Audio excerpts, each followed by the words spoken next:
Para penunggu pintu dan para pejabat lain di antara orang Lewi. 1 Tawarikh 26 ayat 1 sampai 32. Tentang rombongan para penunggu pintu dari orang Korah ialah Meselemia bin Kore dari keturunan Ebiasaf.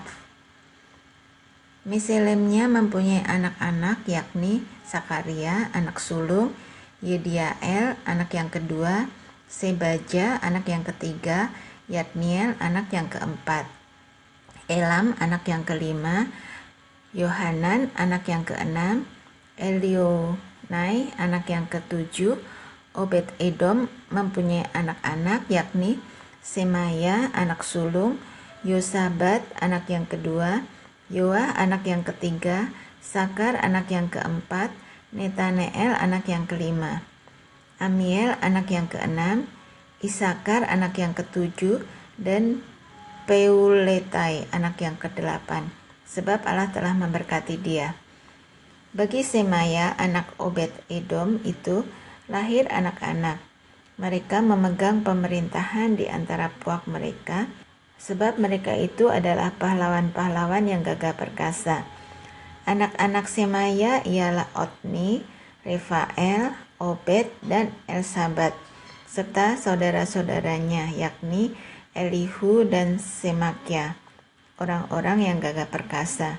Mereka sekalian adalah dari keturunan Obed Edom, yakni mereka sendiri, anak-anak mereka dan saudara-saudara mereka, masing-masing orang yang gagah perkasa, cakap untuk pekerjaan itu. 62 orang jumlahnya dari Obed Edom. Dan Meselemia mempunyai 18 orang anak dan saudara, orang-orang yang gagah perkasa. Hosa dari Bani Merari mempunyai anak-anak, yakni Simri seorang kepala, sebab sekalipun ia bukan anak sulung, tetapi ayahnya mengangkat dia menjadi kepala. Hilkia anak yang kedua, Tebalia anak yang ketiga, dan Sakaria anak yang keempat. Semua anak dan saudara Hosa itu ada 13 orang. Rombongan-rombongan para penunggu pintu itu yang dibagi menurut kepala kaum mempunyai tugas melayani di rumah Tuhan, sama seperti saudara-saudara sesuku mereka. Untuk setiap pintu gerbang, mereka membuang undi menurut puak-puak mereka, baik puak yang kecil maupun puak yang besar. Undian untuk pintu timur jatuh pada Selemia. Selanjutnya mereka membuang undi bagi Sakaria anaknya, seorang penasihat yang berakal budi, lalu jatuhlah undiannya untuk pintu utara. Bagi Obed Edom ialah pintu selatan, dan bagi anak-anaknya gudang perlengkapan. Bagi Supim dan Hosa ialah pintu barat beserta pintu gerbang Syaleker di jalan raya tanjakan. Penjaga yang satu ditaruh berdampingan dengan penjaga yang lain. Di sebelah timur ada 6 orang setiap hari, di sebelah utara ada 4 orang setiap hari, di sebelah selatan ada 4 orang setiap hari, tetapi pada gudang perlengkapan selalu ada 2 orang. Pada Parbar di sebelah barat 4 orang di jalan raya dan 2 orang pada Parbar. Itulah rombongan-rombongan para penunggu pintu dari Bani Korah dan dari Bani Merari. Orang-orang Lewi, saudara-saudara sesuku mereka yang mengawasi perbendaharaan rumah Allah dan yang mengawasi perbendaharaan barang-barang kudus. Bani Ladan, yakni keturunan Gerson melalui Ladan, mempunyai orang-orang Yehiel sebagai kepala puak. Keturunan Yehiel, yakni Setam dan Yoel saudaranya, mengawasi perbendaharaan rumah Tuhan. Dari orang Amram, orang Yisar, orang Hebron, dan orang Usiel adalah Sebuel bin Gersom bin Musa yang menjadi kepala perbendaharaan. Sanak saudara Sebuel melalui Eliezer ialah Rehabia, anak Eliezer, dan Yesaya anak Rehabia, dan Yoram anak Yesaya, dan Sikri anak Yoram, dan Selomit anak Sikri. Selomit ini beserta sanak saudaranya mengawasi perbendaharaan barang-barang kudus yang telah dikuduskan oleh Raja Daud dan oleh para kepala puak dan para pemimpin pasukan 1000 dan pasukan 100 dan para panglima. Mereka telah menguduskannya dari rampasan perang untuk menyemarakkan rumah Tuhan. Juga segala yang dikuduskan oleh Samuel pelihat itu, oleh Saul bin Kis, oleh Abner bin Ner, dan oleh Yoab anak Seruya, ya segala barang yang dikuduskan ada di bawah pengawasan Selomit beserta sanak saudaranya. Dari orang Yisar adalah Kenanya beserta anak-anaknya yang diserahi tugas luar di Israel, yaitu menjadi pengatur dan hakim. Dari orang Hebron adalah Hasabia beserta sanak saudaranya, orang-orang gagah perkasa, 1.700 orang jumlahnya, yang diserahi urusan pemerintahan Israel di sebelah barat sungai Yordan dalam segala urusan untuk Tuhan dan segala pekerjaan untuk raja. Dari orang Hebron adalah Yeria yang menjadi kepala tentang orang Hebron mengenai keturunannya dan puaknya. Dalam tahun ke-40 zaman pemerintahan Daud, diadakan penyelidikan tentang mereka dan ternyata bahwa di antara mereka ada pahlawan-pahlawan yang gagah perkasa di Yaesel Gilead. Sanak saudara Yeria, orang-orang yang gagah perkasa, kepala-kepala puak, ada 2.700 orang. Mereka itu diangkat Raja Daud mengawasi orang Ruben, orang Gad, dan suku Manasya yang setengah itu, dalam segala perkara untuk Allah dan segala perkara untuk raja. Panglima-panglima tentara dan pembesar-pembesar lainnya. 1 Tawarikh 27 ayat 1 sampai 34. Adapun orang Israel, inilah daftar para kepala puak, para panglima pasukan 1000 dan pasukan 100, dan para pengatur yang melayani raja dalam segala hal mengenai rombongan orang-orang yang bertugas dan libur, bulan demi bulan sepanjang tahun. Setiap rombongan berjumlah 24.000 orang. Yang mengepalai rombongan pertama untuk bulan pertama ialah Yasubam bin Sakdiel, dan dalam rombongannya ada 24.000 orang. Ia dari Bani Peres dan mengepalai semua panglima untuk bulan yang pertama.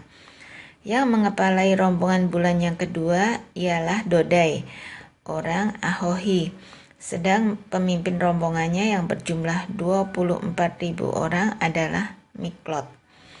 Panglima yang ketiga untuk bulan yang ketiga ialah Benaya, anak imam kepala Yoyada, dan dalam rombongannya ada 24.000 orang.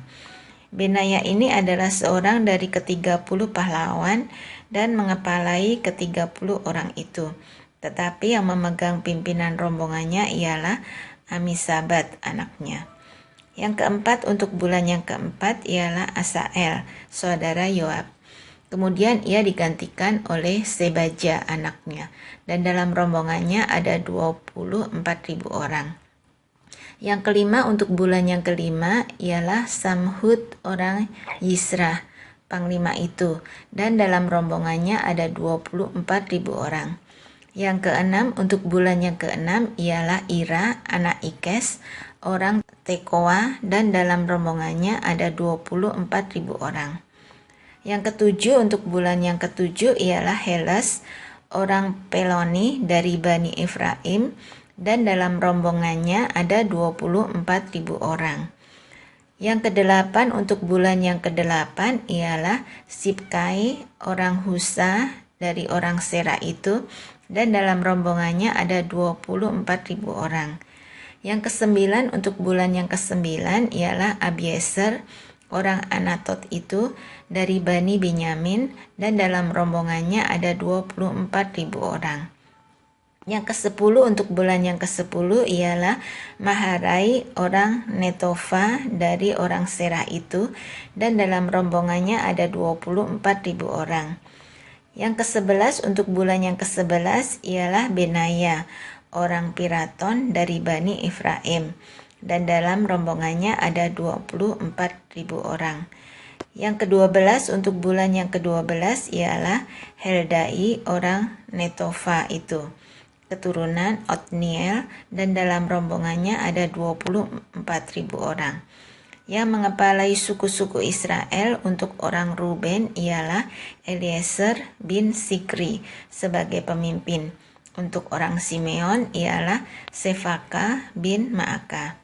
Untuk orang Lewi ialah Hasabya bin Kemuel. Untuk keturunan Harun ialah Sadok.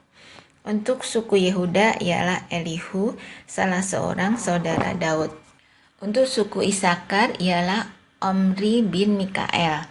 Untuk suku Sebulon ialah Yismaya bin Obadjah. Untuk suku Naftali ialah Yerimot bin Asriel. Untuk Bani Efraim ialah Hosea bin Asasya.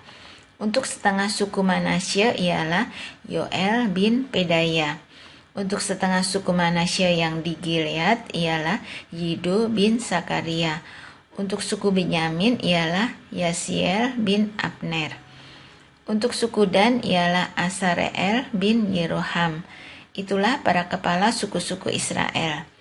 Daud tidak menghitung jumlah orang-orang yang berumur 20 tahun ke bawah, sebab Tuhan telah menjanjikan untuk membuat orang Israel sebanyak bintang-bintang di langit. Memang Yoab, anak Seruya, telah mulai menghitung, tetapi ia tidak menyelesaikannya, sebab oleh karena hal itu orang Israel tertimpa murka. Dengan demikian jumlah mereka tidak dibukukan dalam kitab sejarah Raja Daud. Yang mengawasi persediaan raja ialah Asmawet bin Adiel, dan yang mengawasi persediaan di luar kota, di kota-kota, di desa-desa, dan di dalam menara-menara lumbung ialah Yonatan bin Usia.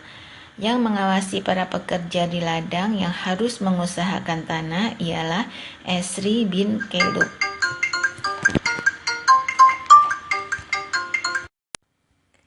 Yang mengawasi para pekerja di ladang yang harus mengusahakan tanah ialah Esri bin Kelub. Yang mengawasi kebun-kebun anggur ialah Simei orang Rama. Yang mengawasi hasil kebun anggur untuk persediaan anggur ialah Sabdi orang Shifmi.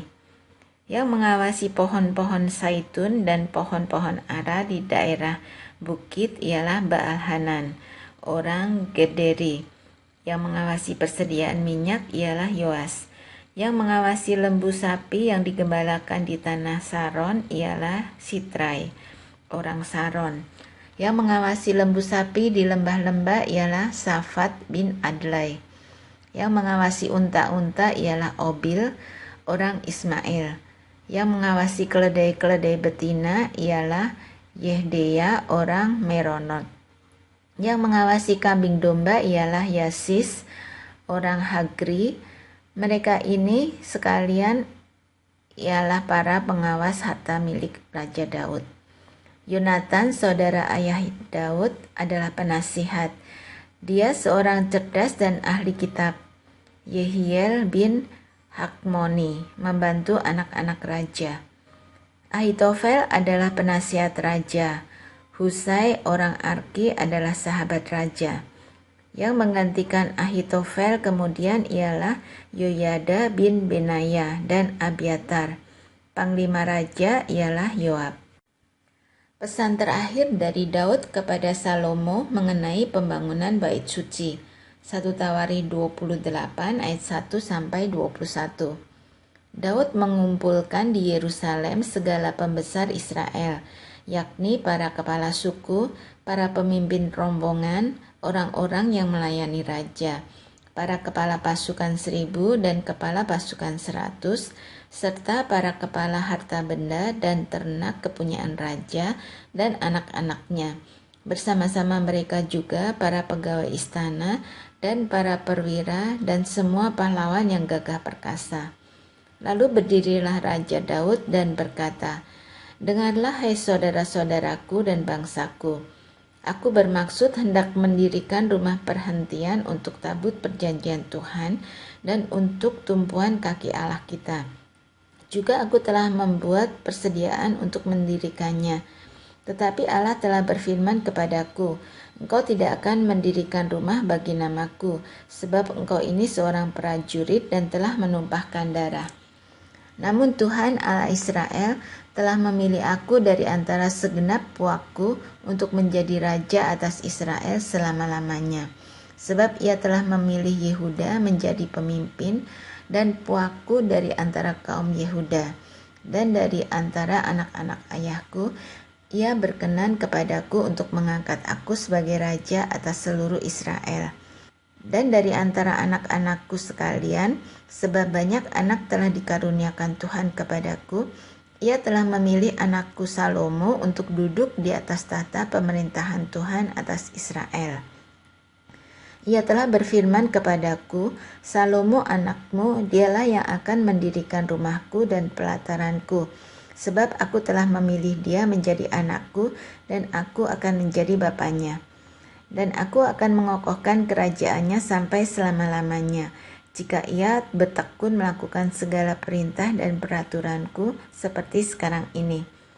Maka sekarang di depan mata seluruh Israel, jemaah Tuhan, dan dengan didengar Allah kita, aku berkata kepadamu, peliharalah dan tuntutlah segala perintah Tuhan Allahmu, supaya kamu tetap menduduki negeri yang baik ini, dan mewariskannya sampai selama-lamanya kepada anak-anakmu yang kemudian.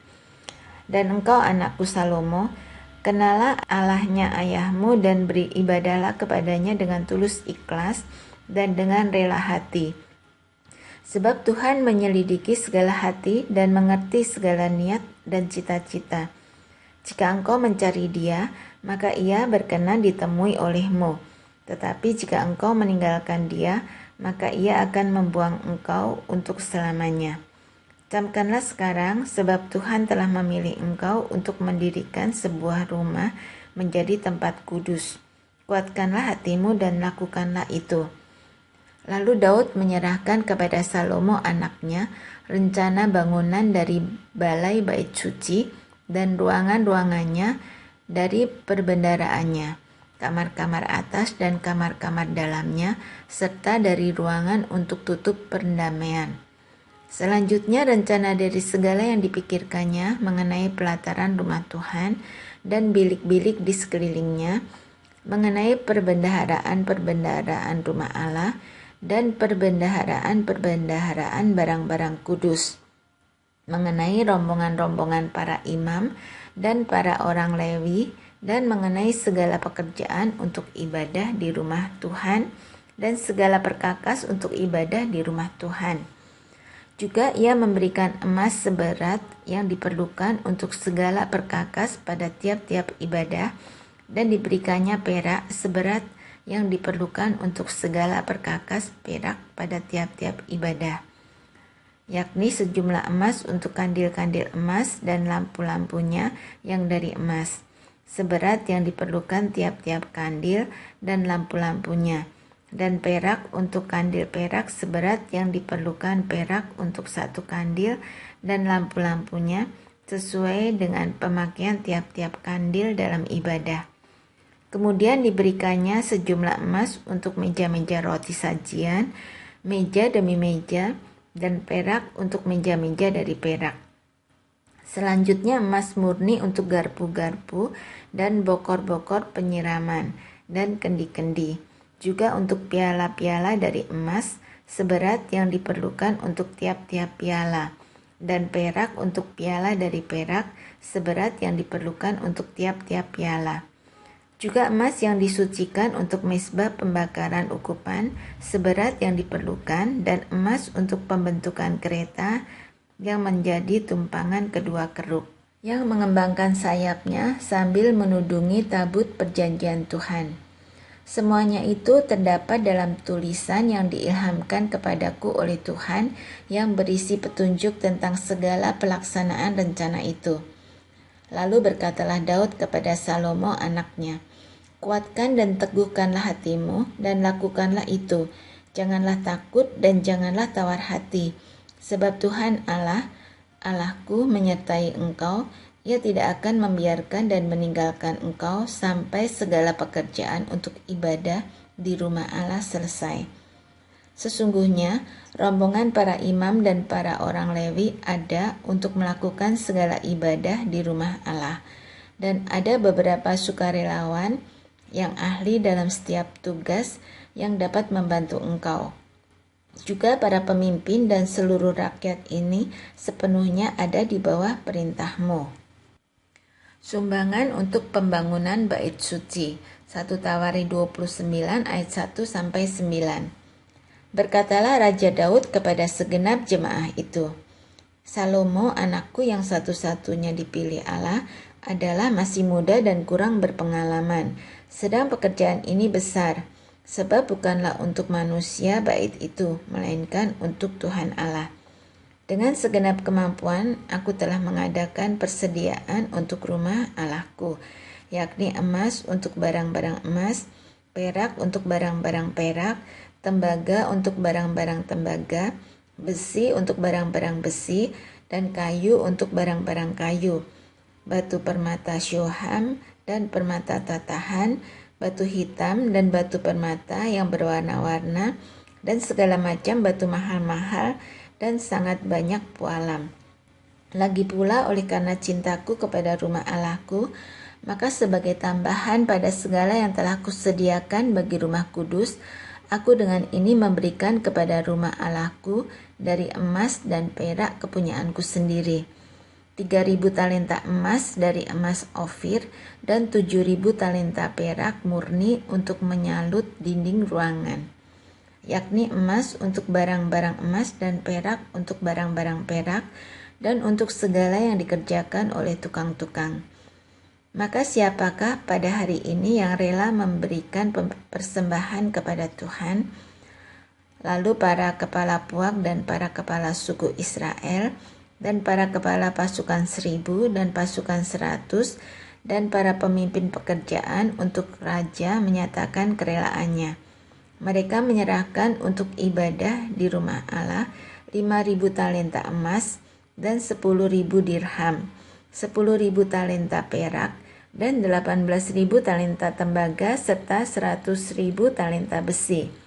Siapa yang mempunyai batu permata menyerahkannya kepada Yehiel, orang Gerson itu, untuk perbendaharaan rumah Tuhan. Bangsa itu bersukacita karena kerelaan mereka masing-masing, sebab dengan tulus hati mereka memberikan persembahan sukarela kepada Tuhan. Juga Raja Daud sangat bersukacita. Nyanyian pujian Daud, 1 Tawarikh 29 ayat 10-19. Lalu Daud memuji Tuhan di depan mata segenap jemaah itu. Berkatalah Daud, terpujilah Engkau ya Tuhan, Allahnya Bapa kami Israel, selama-lamanya sampai selama-lamanya. Ya Tuhan, punyamulah kebesaran dan kejayaan, kehormatan, kemasyuran dan keagungan. Ya, segala-galanya yang ada di langit dan di bumi. Ya Tuhan, punyamulah kerajaan dan Engkau yang tertinggi itu melebihi segala-galanya sebagai kepala.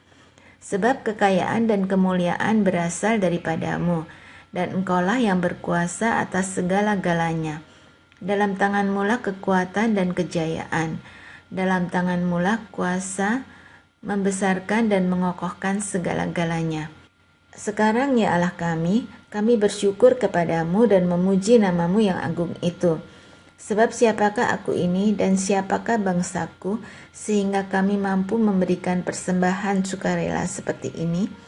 Sebab daripadamulah segala-galanya dan dari tanganmu sendirilah persembahan yang kami berikan kepadamu. Sebab kami adalah orang asing di hadapanmu dan orang pendatang sama seperti semua nenek moyang kami, sebagai bayang-bayang hari-hari kami di atas bumi dan tidak ada harapan.